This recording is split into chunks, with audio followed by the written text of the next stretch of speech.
नमस्कार, मैं हूं सोनिया तोमर। हमारे चैनल में आपका स्वागत है। आइए चलते हैं आज की खबरों की ओर। में इंफॉर्मेशन टेक्नोलॉजी की क्रांति लाने वाले, इस देश में युवाओं को 18 साल की उम्र में सरकार चुनने का अधिकार दिलवाने वाले, इस देश में एक आधुनिक युग की शुरुआत करने वाले माननीय स्वर्गीय शहीद राजीव गांधी जी, जब उनका हम स्मरण करते हैं तो यकायक इस देश की युवा शक्ति का स्मरण करते हैं, इस देश के किसान और जवान का स्मरण करते हैं, इस देश की महिलाओं और युवाओं का स्मरण करते हैं।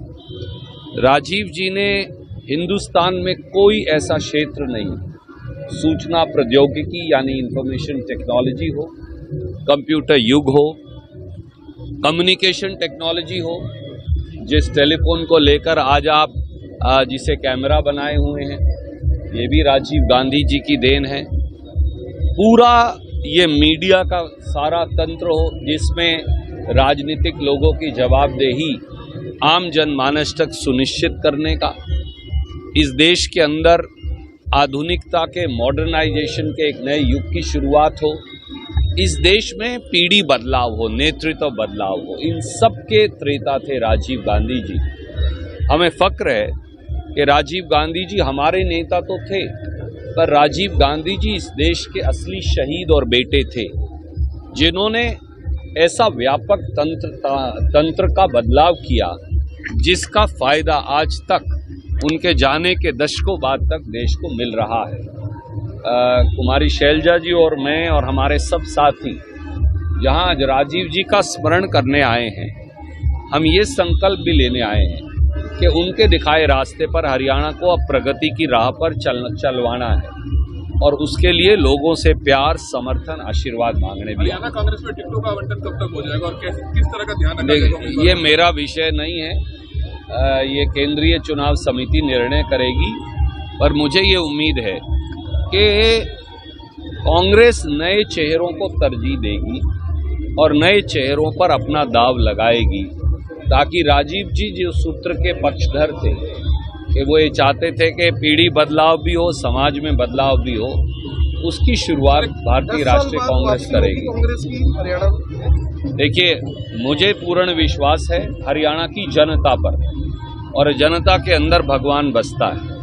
उन्होंने 10 साल का भाजपा का क्रूर कुशासन देख लिया, और उस क्रूर कुशासन के बाद एक नए सवेरे के उदय का समय आ गया है, और वो सवेरे का उदय है कांग्रेस का हाल। इसके कार्यकर्ता की लीडरशिप में चुनाव लड़ा जाएगा। कुलदीप जी, 21 को जो बंद का ऐलान किया गया, तो कैसे देखते हैं? कुछ जिलों में आज बंद का ऐलान किया गया है, जिसमें नॉन स्टॉप हरियाणा लिखकर और पूर्व मुख्यमंत्री मनोहर लाल खट्टर और नायब सैनी की तस्वीर को बिगाड़ कर लिखा गया कि 10 साल में 14,000 बलात्कार हुआ है। आपको लगता है कि इस तरह की राजनीति, इस तरह की जिसकी तरफ शरारत की गई है, ऐसा नहीं होना चाहिए? देखिए, विकृत मानसिकता गलत है। पोस्टरबाजी आप अपनी करिए ना, सकारात्मक पोस्टरबाजी करिए, खुद की फोटो लगाइए, लोगों का प्यार मांगिए। ये सच है, हरियाणा के लोगों को पोस्टर पढ़ने की जरूरत नहीं है। उन्हें मालूम है कि जनता की अदालत में माननीय मनोहर लाल खट्टर और नायब सिंह सैनी दोषी हैं। जनता की उस अदालत ने बहुत पहले अपना फैसला सुना दिया है, अब तो वोट की चोट से फाइनल फैसला सुनाएंगे। पर किसी को गाली देना, किसी पर पत्थर मारना, किसी को अपमानित करने का प्रयास करना, वो चाहे हमारा घोर विरोधी हो, कांग्रेस इसकी पक्षधर नहीं है। मुख्यमंत्री सर कौन होगा अगर कांग्रेस चुनाव जीतती है तो? देखिए, इसका फैसला आप हर बार ये मुझसे सवाल पूछते हैं, आदरणीय मित्र, मैं हर बार देता हूँ। राहुल गांधी जी, खड़गे साहब कह चुके हैं कि कांग्रेस का विधायक दल और कांग्रेस का नेतृत्व ही कांग्रेस का मुख्यमंत्री चुनता है। चुनावों से पहले कांग्रेसी नेता क्या एक मंच पर रैलियां करेंगे जिसमें रणदीप सिंह सुरजेवाला, हम सब, भूपेंद्र सिंह हुड्डा नजर आएंगे? कांग्रेस अलग है ही नहीं, जूतों में दाल बीजेपी में बट रही है। आप मुझे बताइए, पहले खट्टर साहब करनाल से चुनाव लड़ते थे, इस बार मनोहर लाल जी लड़े, अगली बार कौन लड़ेगा उनको खुद को पता नहीं। वहाँ जूतों में दाल बटने लग रही है, और ये करनाल के हर हल्के की कहानी है। उनकी पार्टी के अंदर आंतरिक विद्रोह हुआ, तो इसलिए हम तो इकट्ठे हैं और रहेंगे। सर, किरण चौधरी बीजेपी में गई राज्यसभा, आज उनका जो इस्तीफा मंजूर कर लिया गया, इस्तीफा दे दिया, क्या लग रहा है आपको?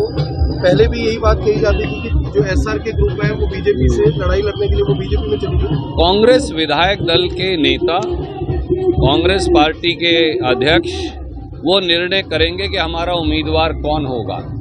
बीजेपी के पास बहुमत नहीं, ये एक नाजायज अल्पमत की सरकार है और अच्छा होता ये सारी पार्टियां मिलकर हमारी बिटिया विनेश फोगाट को, और अगर उनकी उम्र कम थी तो बजरंग पूनिया को, जिन्होंने लंबा संघर्ष किया था पहलवानों के लिए, खिलाड़ियों के लिए, उनमें से किसी को चुन दें।